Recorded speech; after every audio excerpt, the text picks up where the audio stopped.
Boa tarde, queridos irmãos. A gente pensou em fazer mais uma aula sobre ânima e ânimos, porque é uma temática tão profunda e tão importante no sentido do processo de individuação, que nós pensamos em trazer mais alguns elementos para complementar as aulas anteriores. E aí, no encontro que vem, a gente entra em selfie, tá bom? E eu gostaria, inicialmente, de compartilhar algumas coisas desse livro aqui do Jung, um capítulo escrito pela Von Franz, é O Homem e Seus Símbolos. Esse livro, para quem não conhece, é muito interessante. É o último que ele escreveu antes de desencarnar. E quando pediram a ele que organizasse um material com uma linguagem um pouco mais acessível à leitura do público, parece o que pediram para Joana de Ângeles, né? Só que ele se recusou e depois ele tem um sonho onde ele fala para muitas pessoas que não é só um grupo de médicos, de pessoas da área, e aí ele entende a partir desse sonho que ele deveria produzir esse material. E aí nasce o último livro dele, que é esse aqui. Porque ele tem leituras que são extremamente complexas mesmo, que a gente vai tentar ler e fica né, buscando a compreensão, que são temáticas de difícil acesso muitas vezes. Mas, mesmo assim, é uma leitura bastante profunda e nos parece que tem alguns elementos interessantes da gente compartilhar. Olha só. Vamos recordar o que a gente trouxe nos encontros anteriores, né? A ânima como elemento feminino dentro do homem e o ânimos como elemento masculino dentro da mulher. Olha o que a Von Franz vai dizer. Se o sonhador for um homem, a figura interior que vai aparecer é a personificação feminina no inconsciente. Exatamente isso que eu falei. Se for uma mulher, vai ser uma personificação masculina. Então, os elementos, as figuras masculinas nos sonhos das mulheres, muitas vezes vão estar evidenciando o ânimos. Importante da gente estar atentos, assim, como é que são essas figuras masculinas ou femininas nos nossos sonhos, né? E aí vocês recordam um sonho daquele colega que eu contei no encontro anterior, uma figura feminina que aparecia sempre muito grande, e ele era um homem extremamente sentimental. E aí ele percebia como a ânima estava grande demais, assim, ele precisava redimensionar os conflitos que ele enfrentava na vida. E a partir disso ele começou a lidar diferente com os sentimentos dele. Aquela figura feminina ameaçadora do sonho foi começando a diminuir de tamanho, até aparecer no tamanho de uma mulher real. E ele conseguiu dialogar com ela. Então, vamos começar a observar quem lembra dos seus sonhos. Mas, a partir do momento que a gente começa a observar, a tendência é aparecer mais. Eu tinha uma paciente que ela trabalhava com imagens e ela tinha muita dificuldade de imaginar. E ela disse que ela não sonhava, que ela não tinha imagens nos sonhos, que no máximo ela sonhava com palavras, claro, fica à vontade, com coisas escritas, assim. Mas, com o passar do tempo, conforme ela foi se trabalhando em análise, ela começou a lembrar de alguns sonhos. Ou então, assim, quando a gente acorda no meio da noite para ir ao banheiro, fazer alguma coisa, procurar lembrar, porque nesses momentos que a gente tem acesso, o sonho vem com mais clareza, a gente volta a dormir, esquece tudo, né? Ou deixa para anotar mais tarde, também esquece. Então, procurar observar, para a gente conhecer um pouco mais de nós mesmos. Então, a ânima é a personificação de todas as tendências psicológicas femininas na psique do homem. Humores, sentimentos instáveis, intuições proféticas, receptividade ao irracional, capacidade de amar, sensibilidade à natureza e o próprio relacionamento com o inconsciente. Professora, posso fazer um comentário? Claro que sim, deve. Pessoal, a ideia da receptividade ao irracional, né, que é colocado muitas vezes por Jung, não é o irracional no sentido pejorativo de algo desqualificado, algo que não é sustentado pelo crivo da razão. Não é nesse sentido. Mas irracional no sentido que é mais emocional, mais vivencial. Não é necessariamente uma construção lógica, mas é um sentimento que a pessoa tem. É um afeto, é uma vivência. Então, não necessariamente é negativo. Não é aquele irracional no sentido de algo bruto, de algo então que não é atestado pela razão, né? E vejam que tanto a ânima como o ânimos, eles podem se expressar de uma maneira positiva, trazendo elementos de muito crescimento para a gente, como de uma maneira negativa, provocando bastante dificuldade na nossa vida. Olha o que é uma ânima negativa. Antes disso, é importante lembrar que a ânima vai ser muito influenciada, por vezes até determinada, pela figura materna e todos os elementos que vão compor também a ânima do pai. Esses elementos do feminino que circundam o homem vão ajudar a compor essa ânima. Então, vamos dizer que essa mãe tenha tido uma influência muito negativa e o homem tenha tido muita dificuldade de absorver isso. A ânima pode se expressar muitas vezes de maneira irritada, depressiva, incerta, insegura e suscetível. Por outro lado, se a pessoa conseguir, se o homem conseguir lidar, elaborar essa situação, pode servir ao contrário para fortalecer a masculinidade dele. Mas a figura negativa dessa mãe ânima vai ter aquela tendência a ficar repetindo assim: eu não sou nada, nada tem sentido, nada é bom para mim. Aquelas tendências assim do homem ficar se autoculpando, se autopunindo, pode vir inclusive a levar o homem ao suicídio por essa desvalorização assim. Esses humores da ânima provocam apatia, medo de doenças, impotência ou até acidentes. A vida adquire um aspecto tristonho e opressivo. Então, figuras assim da fêmea fatal, das sereias, representam essa ânima que cria uma ilusão para levar o homem à ruína. Olha só um conto siberiano que ilustra essa ânima malévola, assim, que leva um homem a se perder de si mesmo. Era um caçador solitário que viu uma linda mulher surgir de uma densa floresta do outro lado do rio. E aí ela acena para ele, que nem o conto das sereias, né, com um canto muito bonito. Vem, solitário caçador, no silêncio, sinto a tua falta, vou te abraçar, não sei o quê. Meu ninho está próximo. E aí ele se encanta com aquilo, se despe e vai nadar rio adentro para chegar até ela. Mas nessa hora ela se transforma numa coruja e sai voando, rindo e caçoando dele. E aí ele vai tentar voltar, mas ele se afoga no rio gelado e morre. Isso representa, muitas vezes, essa ânima que traz essa condição ilusória que faz com que o homem venha a perder a si mesmo. E isso, muitas vezes, é projetado nas mulheres. Esses apaixonamentos súbitos, às vezes, né, também podem ser uma projeção dessa ânima. Olha que complicado, né? Como a gente encontra isso, desculpa, né?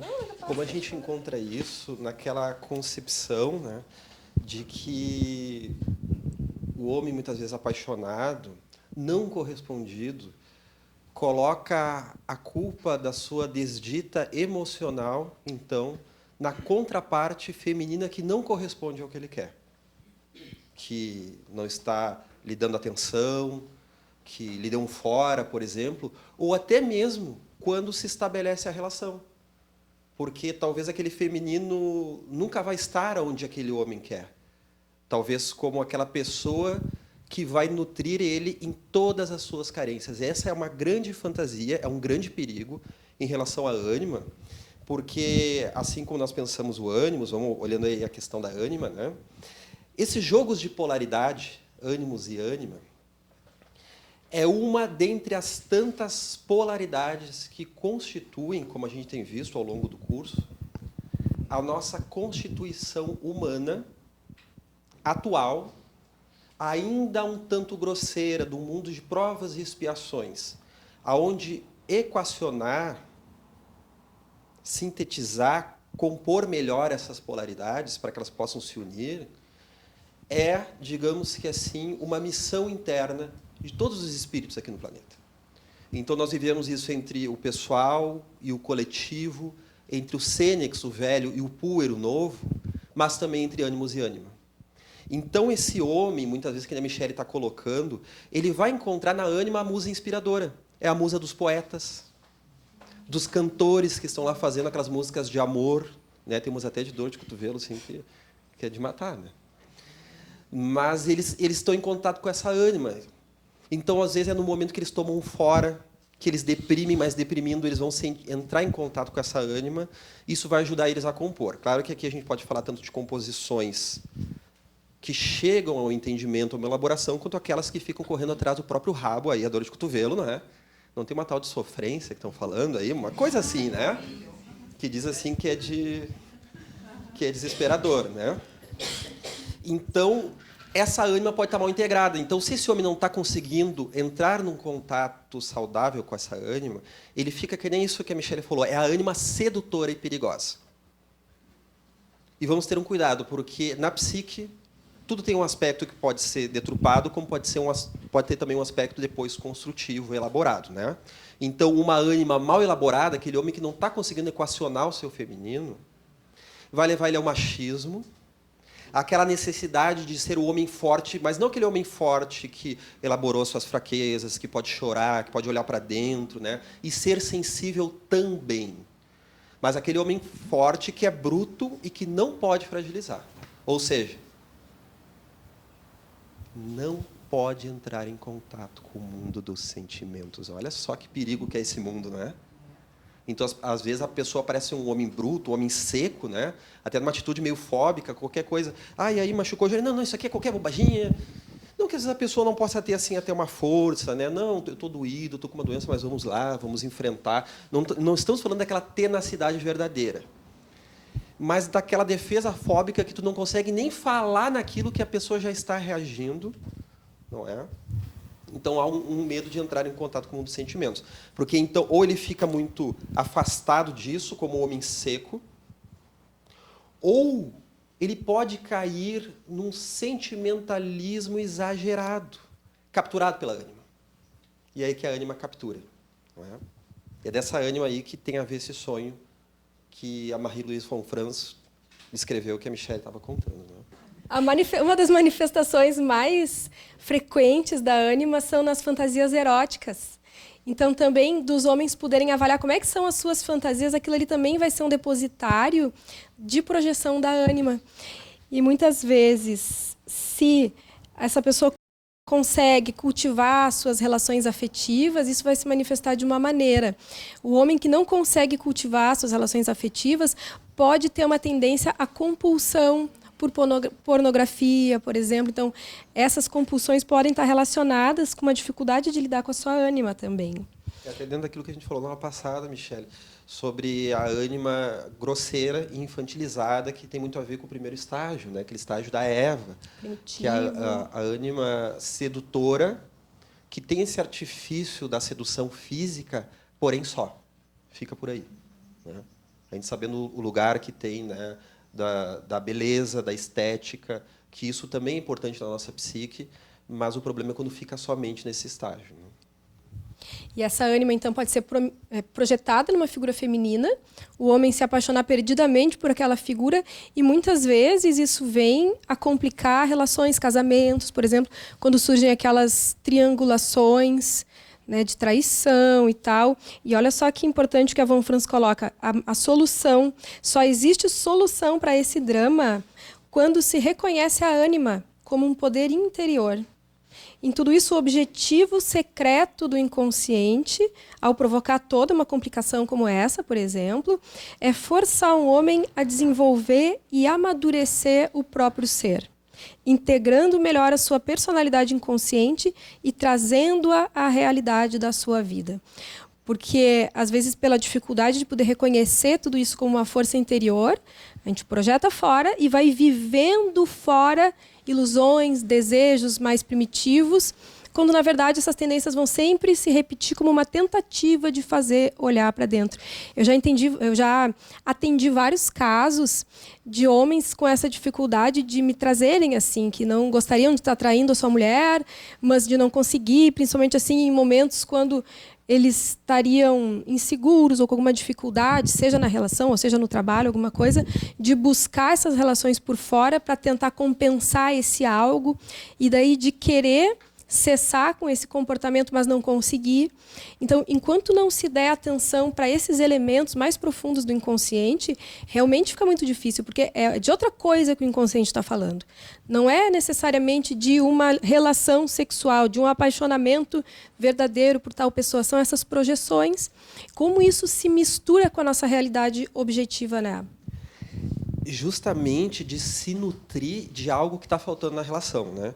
Então, lembre daquilo que nós trabalhamos já há muitas aulas, que Jung chama do perigo da literalização. Ou seja, simbolicamente eu preciso me nutrir de algo que está faltando na relação.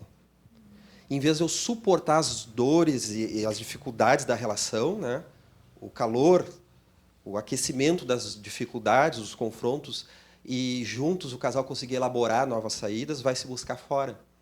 Então, há triangulações, né, que são extremamente perniciosas, desde a traição, ou até mesmo o excesso da fala, em que ou o homem ou a mulher conta tudo para outra pessoa, e a pessoa fica dando pitaco sobre o relacionamento. Né? Então, meu marido me tratou de tal forma, então minhas amigas vão lá e, não, como tu é injustiçada, ou o homem também vai lá chorar as pitangas. Né? Então, mas há também triangulações saudáveis. A própria terapia não deixa de ser uma triangulação com um terceiro elemento que vai ajudar mais a voltar a olhar para o casal. Mas tem um elemento aí que achei interessante entrar sobre a questão da ânima e do ânimos, que há casos em que essa polaridade ela está tão mal construída do masculino e do feminino dentro de nós que nós temos uma forma bruta de atuar o nosso masculino ou o nosso feminino. Vou usar dois exemplos, um no sexo feminino e outro no sexo masculino, rapidamente. Né? Então, há mulheres que têm um ânimo tão ferrenho que levam elas a ter já pseudoconclusões já de antemão em relação ao mundo masculino, que às vezes até se colocam bem no mundo do trabalho, são bastante racionais, têm todo um mérito em relação a isso, mas são muito brutas. Como Margaret Thatcher, chamada Dama de Ferro, ela também é conhecida como o Ânimos de Ferro, porque ela vivia muito o seu ânimos e acabava afastando as pessoas à sua volta. Então, muitas vezes, há mulheres que têm essa dificuldade de ser uma mulher muito objetiva, às vezes muito bruta, se coloca demais, e na hora que vai viver o seu feminino, ou o seu feminino vem muito frágilzinho, e esperando tudo do cavaleiro encantado, que fica entre o Tarzan e o herói aqui, né, principalmente no herói, espera tudo dele, e daí, ou quando vai atuar o seu feminino, esse feminino vem muito bruto, então vem numa sexualidade exagerada e até mesmo promíscua. Né? A questão da promiscuidade, não conseguir elaborar muito bem essas forças da sexualidade. O mesmo para homens. Há homens que são queridinhos, que são afáveis, né? Que fazem tudo que o chefe manda, que os colegas mandam, que não sabem dizer não. Mas, por outro lado, tem uma vida secreta. Às vezes, de promiscuidade, a questão de buscar aquele feminino mais embrutecido da Eva, porque a sua ânima está tão presente, que leva ele a fragilizar, então ele é delicado demais. Não é aquela delicadeza essencial, mas uma delicadeza em excesso. E quando a pessoa vai viver o seu masculino, vai viver através, então, da prostituição, né? De buscar essas nossas irmãzinhas que estão, muitas vezes, no meio, né? Psicologicamente um pouco atrapalhadas, né? Espiritualmente também um pouco atrapalhadas, mas que estão vivendo isso, né? Esse drama, essas dores que nós vemos, muitas vezes, na prostituição, seja de qualquer sexo que seja, que vão, muitas vezes, buscar amantes e que, quando surge esse masculino, é através dessa caça, ou, às vezes, até mesmo através da agressão física. Então, a pessoa é tranquila, mas, de repente, toma um porre, usa algum químico, algum tipo de droga ilícita e sai distribuindo socos em todo mundo. Então, parece que é a única forma de atuar o seu masculino. Então, nós não vamos tirar esse masculino para curar esse tipo de atitude que a pessoa, muitas vezes, chega sofrida, né? Pô, não consigo me controlar, essa compulsão, já estraguei meu casamento, o que está acontecendo comigo? Mas nós vamos trazer mais ferramentas para que não precise ficar nisso. Para que possa buscar questões mais elaboradas, não é? Uma vez determinada pessoa me buscou com determinada compulsão, dizendo, poxa, mas eu tenho uma namorada tão legal, por que eu fiz isso? Por que eu estou traindo ela? Né? E daí eu vou lá para os bordéis e isso está ocorrendo. Né? Eu ajudei ele até a reconhecer o quanto ele precisava olhar para esse mundo emocional e reconhecer o lado moral da sua ânima, que a ânima conduz o homem à moralidade. Até para poder respeitar as mulheres. Por que eu estou buscando tanto as prostitutas? Eu trabalhei com ele, assim, um amigo, né? Mas trabalhei assim, às vezes a gente é meio psicólogo dos amigos, né? Poxa, tu já pensou também que aquelas nossas irmãzinhas que estão lá, elas também têm um mundo emocional, que elas também têm que ser olhadas com respeito. Ah, mas elas estão lá por causa do dinheiro, elas fazem isso porque querem. Bom, independente de qual condição, se é porque quer, porque não quer, ela precisa daquele olhar que valorize ela como uma mulher, como um ser humano, não como um pedaço de carne. Então, muitas vezes, faltou isso na história dessa pessoa, né? Então, e isso a gente pode encontrar em ambos os lados, né? Do feminino e do masculino. Como às vezes as pessoas não se dão conta o quanto estão prejudicando aquela prostituta ou aquele mexer, né? Às vezes não se dão conta o quanto é um ser humano que está ali e que há uma dor por trás daquilo, né? Por mais que alguns estejam lá gostando disso, como diz essa pessoa, né? Mas então o papel... Só um detalhe, até aquele ponto de que a pessoa, muitas vezes, sem julgar, né? Porque são pessoas que precisam ser valorizadas pelo ser humano que são, né? Muitas vezes, a grande maioria, isso tem estudos em psicologia sobre isso, passaram por algum tipo de abuso na infância.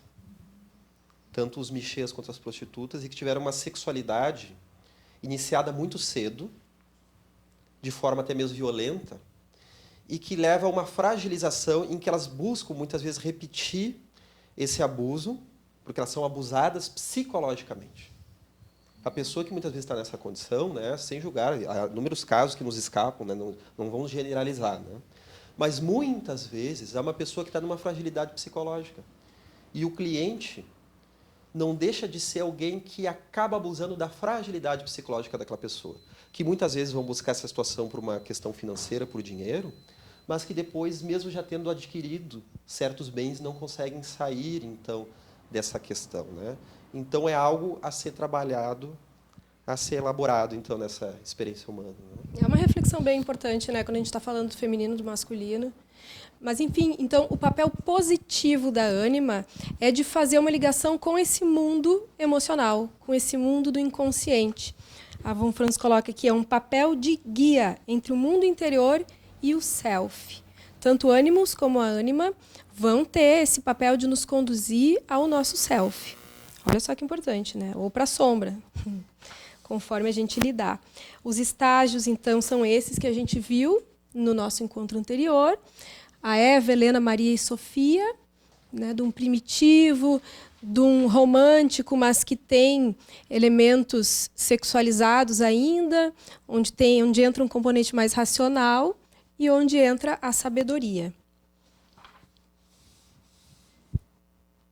Aqui tem um texto místico que eu vou compartilhar com vocês também. Quem tiver o livro pode conferir que tem muito mais coisas assim, mas são só algumas frases, alguns parágrafos que eu marquei para a gente ir aprofundando, mas que mostra mais ou menos como é que é um texto místico que é uma descrição assim dessa imagem da ânima. Deixa eu só ver uma coisa aqui. Sou flor dos campos e o lírio dos vales. Sou a mãe do terno amor, do medo, do conhecimento e da sagrada esperança. Sou a mediadora dos elementos, fazendo com que um entre em comunhão com o outro. O que está quente torna frio, o que está frio, quente. O que está seco faço úmido e vice-versa. O que está rijo eu amacio. Sou a lei na boca do padre, a palavra do profeta e o conselho do sábio.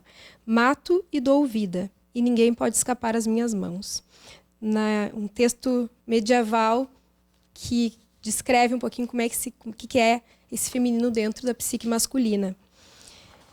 Não, a gente sabe que com essa grande assassinato de mulheres pelos seus companheiros e tudo mais, né?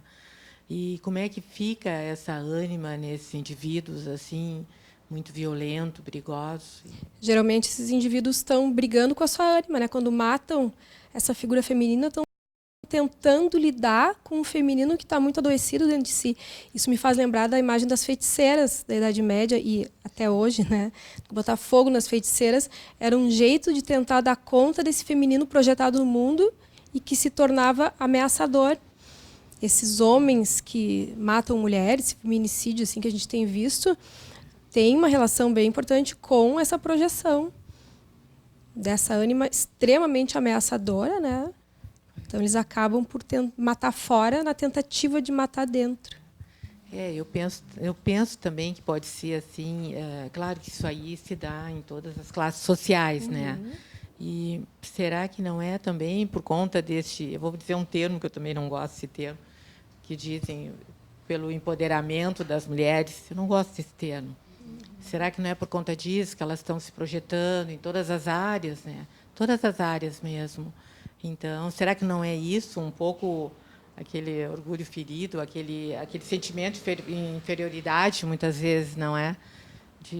Não sei, será que não tem alguma implicação? Eu acrescento ao teu questionamento mais um, porque na época em que as mulheres eram muito mais submissas, também tinha, né, essas projeções, tanto que na época em que botavam as mulheres para queimar nas fogueiras porque eram as bruxas, né, a gente não estava num momento histórico tal como agora desse empoderamento. Então, do que se trata isso, né? Se não de elementos do interior projetados fora, mas sem dúvida esse contexto também vai influenciar em uma certa medida, né?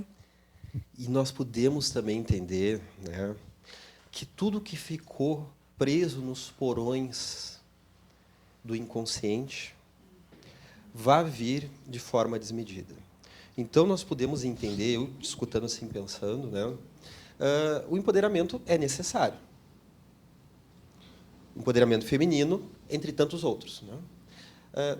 Mas nós temos que ter um cuidado para a qualidade das nossas vivências, seja do feminino, do masculino, da homossexualidade, da heterossexualidade, das questões raciais, das questões sociais, da democracia. Vide Emmanuel analisando o que ocorreu na Revolução Francesa. Porque nem sempre liberação é sinônimo de libertação. Nem sempre. Às vezes é, mas às vezes não. Às vezes, o simplesmente liberar e atuar algo, uma polaridade oposta, pode levar a um excesso de violência, por exemplo. Para que nós possamos conquistar o nosso mundo íntimo, estamos falando da ânima, por exemplo, mas que serve para homens e mulheres, para conquistar o equilíbrio do nosso mundo íntimo, é necessário que possamos opor com amor, que precisamos nos colocar, fazer uma crítica, compreendendo que aquele que, ao nosso ver, está equivocado, é uma alma humana que está cometendo um equívoco que talvez nós já tenhamos feito. Talvez estejamos fazendo e estejamos projetando no outro, né? Ou que ainda vamos fazer quando estivermos em situação semelhante.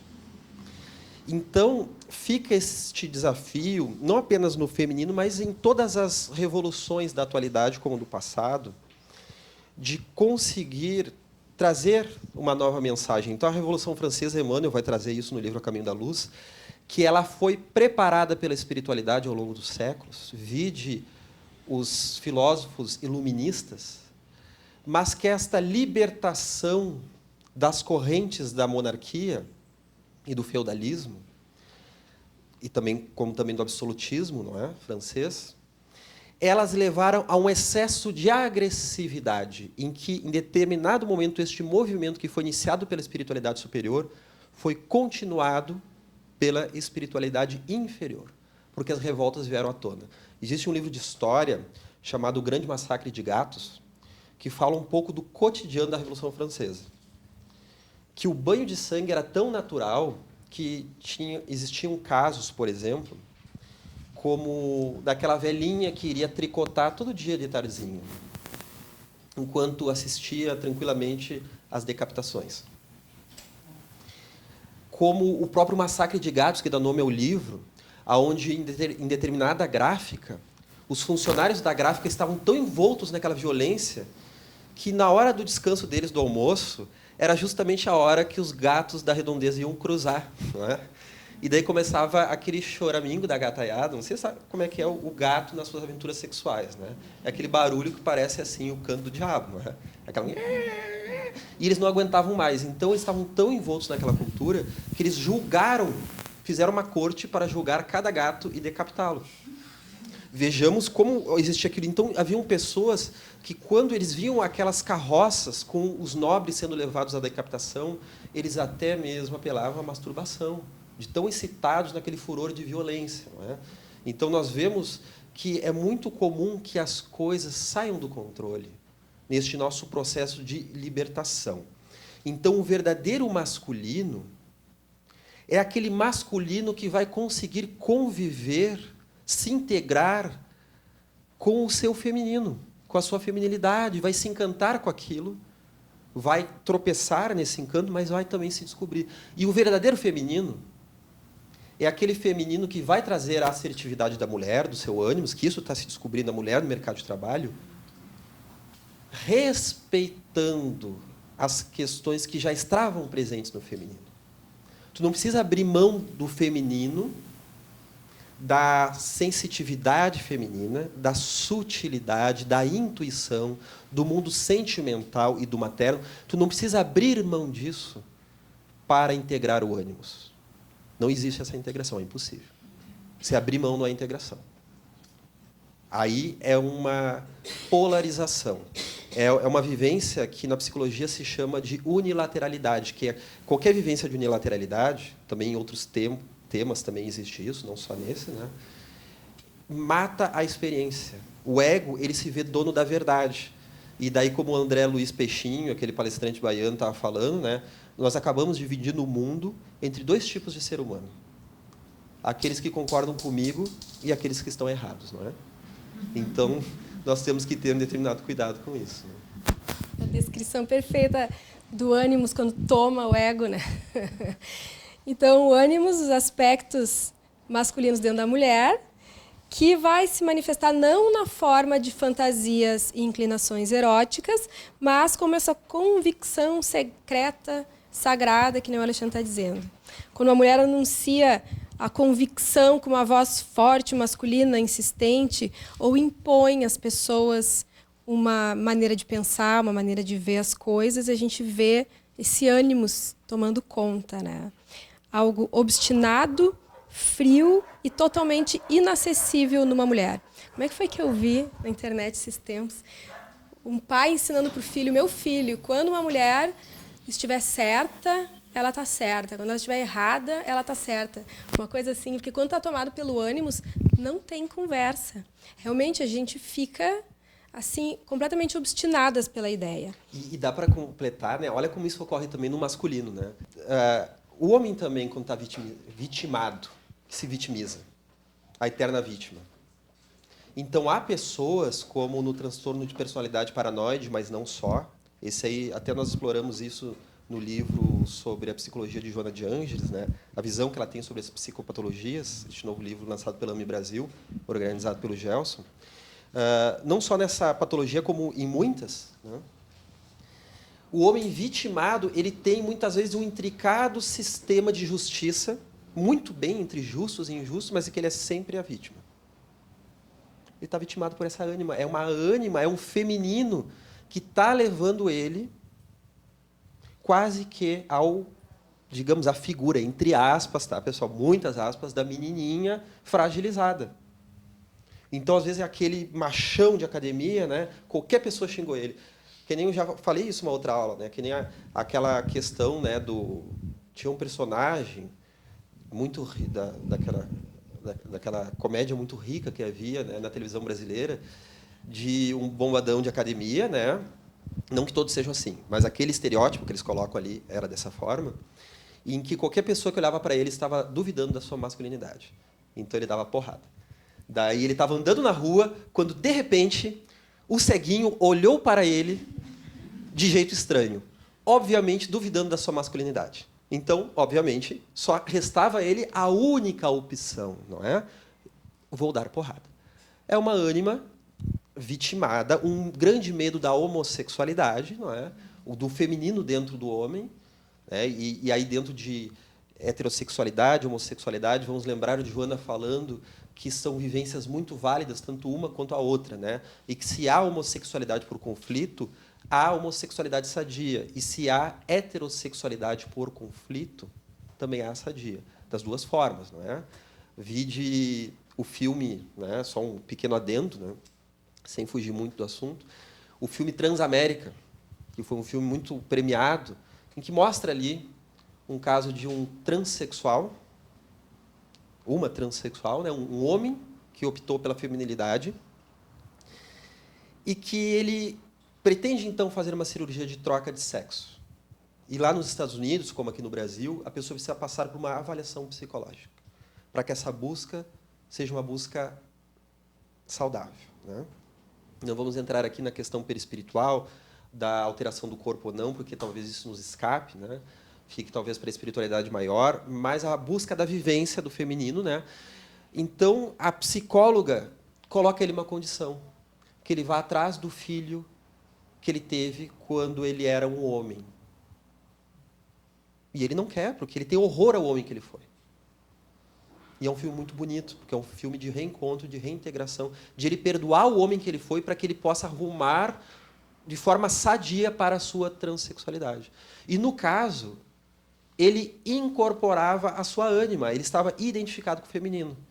Diferente do seu filho, que ele encontra, que também tinha aventuras na heterossexualidade e na homossexualidade, em que aquele filho, quando tinha aventuras na homossexualidade, buscando outros homens, mas de uma forma promíscua, um pouco atrapalhada, porque também tinha sido abusado sexualmente, né, por um padrasto. Entende-se, né, uma vez eu ouvi o Gelson falando sobre isso, que aquele rapaz, diferente da transexual que era seu pai, aquele rapaz não estava vivendo a sua ânima, mas estava fazendo uma busca, porém literal, do seu ânimos, da figura masculina que faltou.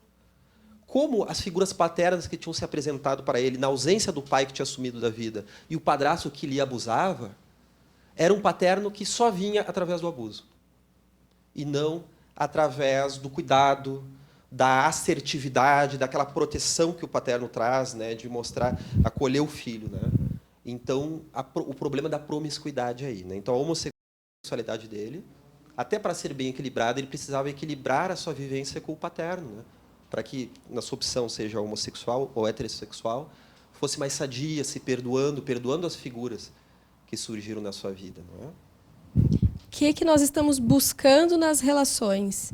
Esse masculino, esse feminino, essa relação com o pai, com mãe, aquilo que faltou. Como a gente deve se perguntar, né?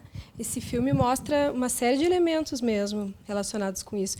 E uma outra coisa que a Von Franz coloca, assim, como é que o ânimos se apresenta na vida de uma mulher quando também está meio atrapalhadinho, com essa convicção, com essa coisa obstinada, são em casos que as mulheres querem uma única coisa, assim, aquela teimosia, assim, de que tudo que elas querem é arrumar um companheiro. Isso eu já falei para vocês, né, de muitos casos também que eu atendo que tem essa característica. Ela bota aqui: a única coisa no mundo que eu desejo é o amor, e ele não me ama, ou nessa situação existem duas possibilidades e ambas são igualmente más, porque o ânimos nunca aceita exceções, então fica aquela obstinação por aquilo e nada mais importa. A pessoa vai se analisar porque precisa arrumar um namorado, um marido, e cuidar de si, das suas questões internas, fica completamente em segundo plano.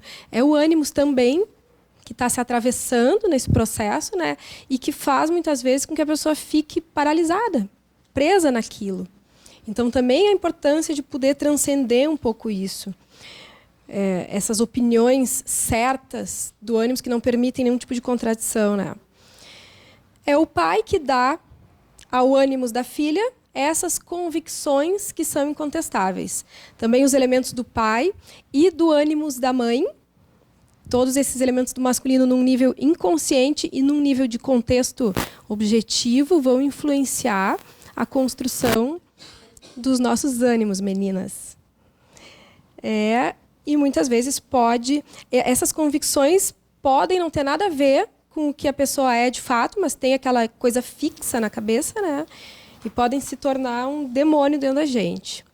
Podem nos afastar de relacionamentos saudáveis, de contatos saudáveis com os homens, nos prender em casulos de pensamentos nesse sentido. E o ânimos negativo vão aparecer nos mitos e contos, onde aparecem aquelas figuras de assassinos, de assaltantes, de monstros que raptam as princesas. São personificações desses ânimos, dessas reflexões semiconscientes que nos atacam, né? São frias destruidoras. Vejamos bem, né, no conto do Shrek e das princesas que são libertadas. Cuidado, hein? Que a princesa presa dentro do castelo, protegida por um dragão. Não é? Pode ter muitos significados, né? Para o autoencontro do homem, para que ele entre em contato com a sua ânima, com a sua riqueza, ele primeiro precisa passar pela sombra. Ele tem que superar o dragão, né? E cuidar das mulheres, porque muitas vezes a princesa raptada na torre do castelo, ela também é o dragão. Ela está presa lá por aquele dragão. Então a mulher ela está presa nessa torre, né? Presa por esse monstro, né? Então este cavaleiro libertador que vai salvá-la, né? Não deixa de ser o equilíbrio do seu ânimos. Aquele ânimos que, se for projetado lá fora, como nós falamos várias vezes, né? Vai virar o herói. A mulher vai ficar esperando ser salva pelo casamento.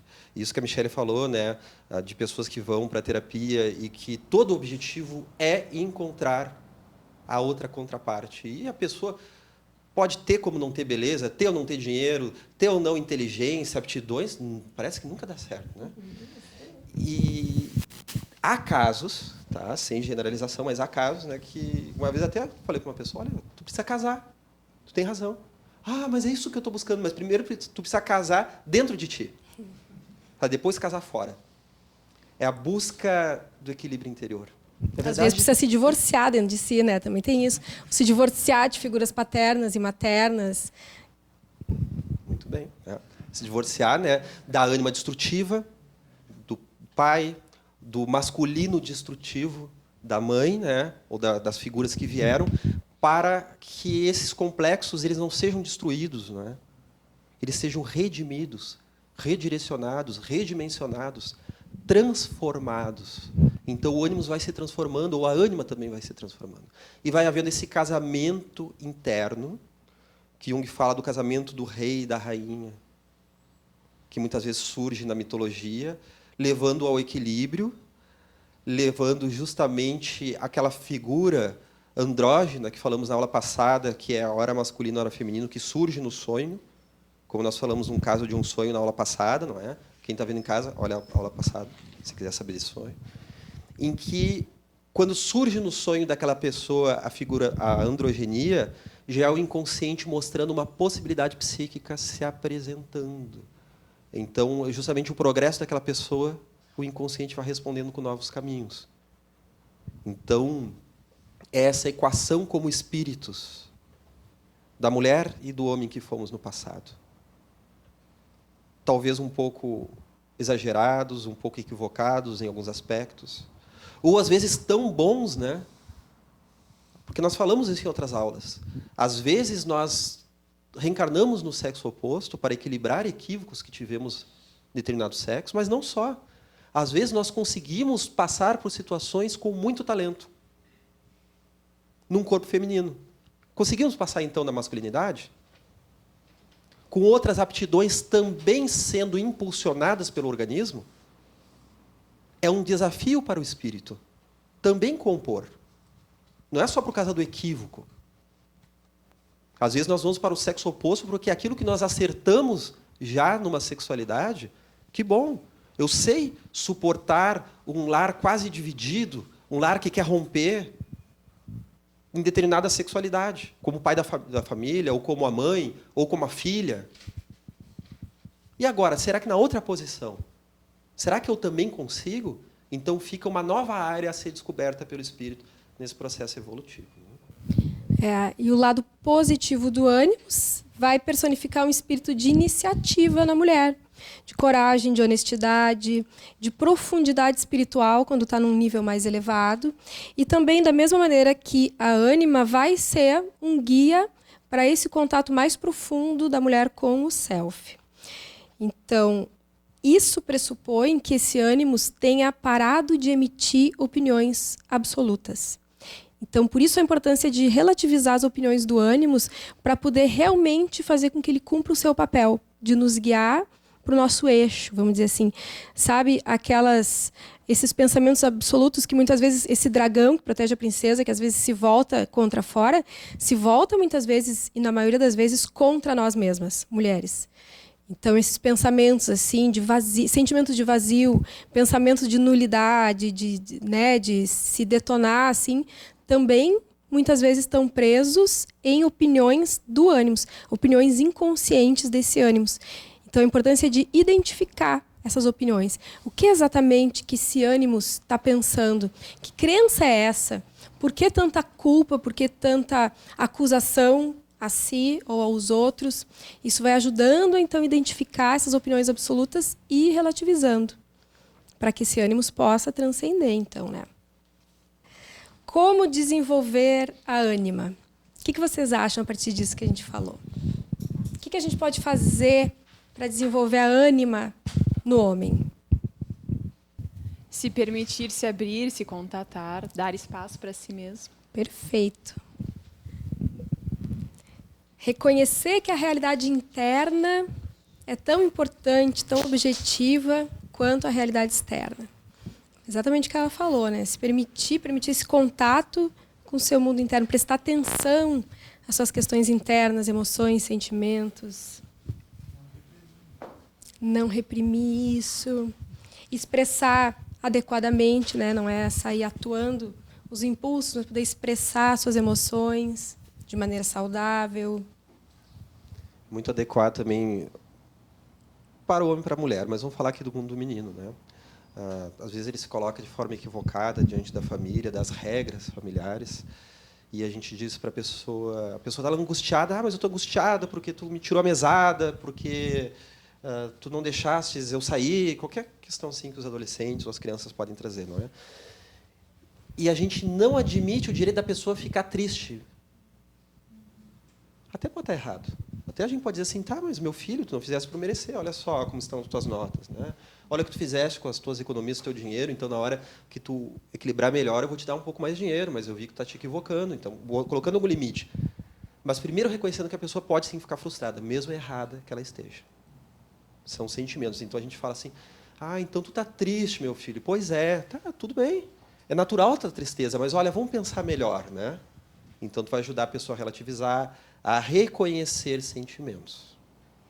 Não é só para o homem na busca da sua ânima, até para a mulher, porque às vezes uma mulher excessivamente presa no mundo do ânimos, não é que ela não possa usar o ânimo, mas presa no mundo do ânimos, o seu feminino não teve espaço. Ela não pode sentir. Isso que a Michelle perguntou, né, do homem reconhecer os seus sentimentos. Né? Determinada pessoa uma vez estava falando assim, porque a fulaninha me tratou assim e ela falou tal coisa e está equivocada. Eu disse, pois é, e o que tu sentiu com isso? Que isso que ela falou é uma bobagem, que ela estava errada? Sim, e o que tu sentiu? Que ela está errada porque esse raciocínio dela e o que tu sentiu.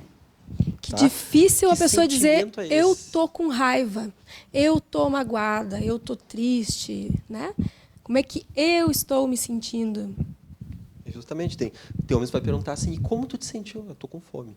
Não, isso aí é sensação fisiológica. Como é que tu está te sentindo? Às vezes a pessoa tem uma dificuldade de identificar sentimentos. E às vezes, até para não ficar... A ânima, né, que captura o homem, pode levar a uma dubiedade. A pessoa fica dúbia em relação a tudo. Né?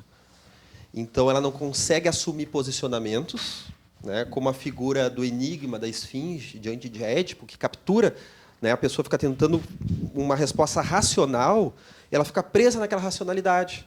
Às vezes do filósofo, do pesquisador, que é uma vivência importante, mas não reconhece seu sentimento. Às vezes faz uma oposição ideológica e não está vendo o que está fazendo pelo sentimento.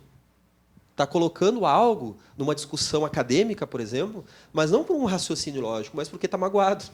Né? Então, muitas vezes, nós trabalhamos com as pessoas que, antes de descobrir se está certo ou errado, a tua atitude diante de um parente, diante de uma situação de trabalho, do que for, e antes de descobrir qual a melhor atuação, como que eu vou agir diante disso, vamos identificar o que nós estamos sentindo. Eu posso até estar errado no meu sentimento, mas primeiro eu tenho que reconhecer que sentimento é esse. Eu estou assustado, eu estou feliz, eu estou seduzido por algo, eu estou motivado, eu estou me sentindo constrangido e diminuído. Primeiro a gente tem que identificar, né? A gente tem que fazer essa leitura, então é um exercício. É um exercício, pessoal, de muitas encarnações que nós vamos fazer, e isso ainda, né? Já falamos em outras aulas, e dá para se perceber, né, o pessoal aqui em aula, o pessoal em casa, que essa terceira aula sobre o assunto está retomando também questões que nós colocamos em outras aulas, está fazendo uma síntese. Né? Então, poder perceber essa manifestação num corpo, como a Joana coloca, uma proposta para desenvolver aptidões psíquicas que compõem o espírito. Lembrando aquele aspecto de que o espírito ele não tem sexo. Ou melhor, ele tem os dois, as duas manifestações, ele é uma coisa só. Mas como nós estamos nos desenvolvendo, como Joana nos traz, para a realização do nosso self, que na visão dela, o self junguiano é o espírito na sua completude, é o espírito em si, mas na sua potencialidade máxima, que por enquanto dentro de nós é mais proposta do que experiência, e ele vai se tornando experiência conforme nós vivemos, nós vamos vivendo uma coisa de cada vez. Nós ajeitamos uma peça para ajeitar outra. Então, reencarnar num corpo é uma proposta para desenvolver aptidões, tanto as primárias quanto as secundárias. O organismo faz que algo venha em primeiro lugar, mas nós precisamos das duas coisas, não é? Sem isso, a gente não transita muito bem na experiência humana, na nossa integração psicológica e na nossa vivência espiritual. Tem algo muito interessante, né? Aquela história do Divaldo, que em determinada palestra, ele fez aquela colocação clássica. Por trás de um grande homem, também há uma grande mulher. Na hora, Joana de Ângeles se colocou ao seu lado e perguntou como é que é. E dele já corrigiu. Ao lado de um grande homem, também há uma grande mulher. Mas vamos pensar o seguinte, que dentro de um grande homem, também há uma grande mulher. E dentro de uma grande mulher, também há um grande homem. E a pessoa precisa equacionar os dois, não um em detrimento do outro. Aqueles grandes homens, os de fato grandes, não grandes da pompa, porque às vezes são pessoas desconhecidas. Isso é o que é mais importante, não é? Eles também trazem uma grande mulher. Vidas passadas na feminilidade, a feminilidade atual. E a mulher também. Ela traz um grande homem dentro de si que não rouba a sua feminilidade, mas que comporta as duas coisas, que respeita a sua feminilidade e lhe dá uma força de caráter, como Joana de Ângeles. A Joana de Ângeles, ela como uma Atena, aquele arquétipo da mulher intelectual, ela traz um ânimo muito presente. Ela é muito afirmativa. Ela precisou ser muito afirmativa, né? Lá como Joana Angélica de Jesus, não é? Impedindo os soldados de entrarem no convento e abusar das irmãs, e que foi morta dessa forma, foi uma mártir, então, da independência do Brasil, lá em Salvador, em que então ela é atravessada por uma baioneta, que ela diz assim, só entrarão aqui por cima do meu cadáver. E então eles matam ela com uma baioneta e aquilo choca os soldados. E também permite que as irmãs consigam fugir. Então ela traz esse ânimo em primeiro lugar, mas ela tem assim aquela feminilidade, aquela sensitividade, aquela intuição, aquela delicadeza, né, que foi Irmã Clara, a companheira de Francisco de Assis, não é? E tinha um elemento maternal muito presente também, né? Quando ela acolhia, nessa encarnação dela, acolhia tantas mulheres sofredoras lá nos conventos. Mas acho que então a gente finaliza essa temática por hoje. Semana que vem nos encontramos para entrar na próxima temática do self, tá bom?